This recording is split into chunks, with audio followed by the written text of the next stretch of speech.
What if I told you that your biggest failures weren't actually failures at all? What if they were your most important lessons, just in disguise? Well, today, we're going to dive into this really powerful idea called the unseen curriculum, the concept that our greatest growth comes not from our wins, but from our setbacks. So let's start with this big question right here. What if our greatest teacher isn't success, but failure? It sounds kind of backward, right? But it's an idea that really challenges everything we think we know about getting ahead in life.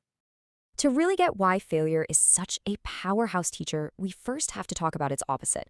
So let's kick things off with part one, the illusion of success. I mean, think about it. We are obsessed with winning. We celebrate victories, we chase milestones, and all of this creates this powerful and, frankly, misleading illusion that triumph is this smooth, effortless thing. When things go right, it's so easy to say, yeah, that was all me, and totally forget the hidden factors, like pure luck or just happening to be in the right place at the right time. And this quote just nails the problem with success. Look, getting a win is validating, for sure. It tells us, hey, your approach was right. But because it feels so good, it almost never forces us to ask the really hard questions. It confirms what worked, but it lets us completely ignore why it almost didn't or what hidden flaws were lurking just under the surface, ready to trip us up next time. So, if success has its limits, where do the real lessons come from? Well, that brings us right to the heart of this explainer, the unseen curriculum. And here it is. This is the core idea. The unseen curriculum is all that deep wisdom we get from the tough stuff. The shattered plans, the dead ends, the projects that just completely fall apart. Unlike that smooth, easy validation from success, these lessons are literally imprinted on us by painful experience, and they force us to grow in ways we just never would otherwise. But this kind of growth isn't just about, fixing a few mistakes. It's about something much, much deeper. And that brings us to part three, the forging of character. This is where we find failure's true power. Just think about the difference like this. Success pats you on the back. It says, good job, keep doing what you're doing. And that feels right. But it's not very challenging, is it? Failure, on the other hand, it's a ruthless editor. It doesn't pull any punches. It forces you to sit down and do a full, brutally honest review of what exactly went wrong. And this contrast gets even sharper when we break it down. Let's start with self-awareness. Success often leads to confirmation bias, right? We start thinking we've got it all figured out.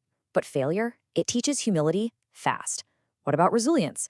Success is like a minimal stress test, but failure is direct, in-your-face exposure to adversity. That's what builds real toughness. And look at innovation. Success just encourages little tweaks, but failure, it demands a complete, radical reevaluation. It literally forces creativity. I love this metaphor. It's so powerful.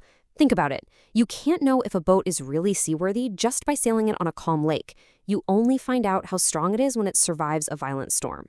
Well, failure is that storm. It is the ultimate test that both proves and builds our resilience. Okay, so beyond building character, failure does another absolutely critical job. It shows us what we can't see on our own. So let's move on to part four, illuminating our blind spots. Here's the best way to think about it. Success lets our blind spots stay comfortably hidden in the shadows. We might have a totally flawed process or huge gaps in our knowledge, but as long as we're winning, we never even notice them.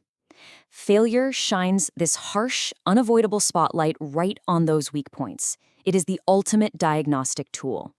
So what kind of blind spots are we talking about here?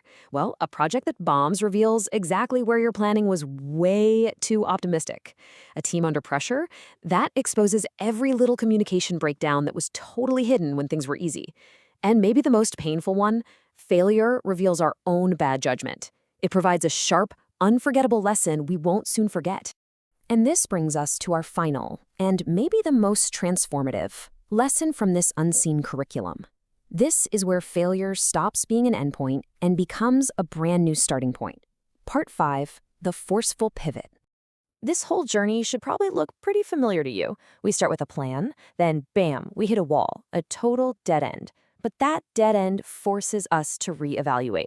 We have to stop, we have to think, and we have to find another way forward. And what's so amazing is that so often that new path we're forced to discover is actually way better than the one we started on.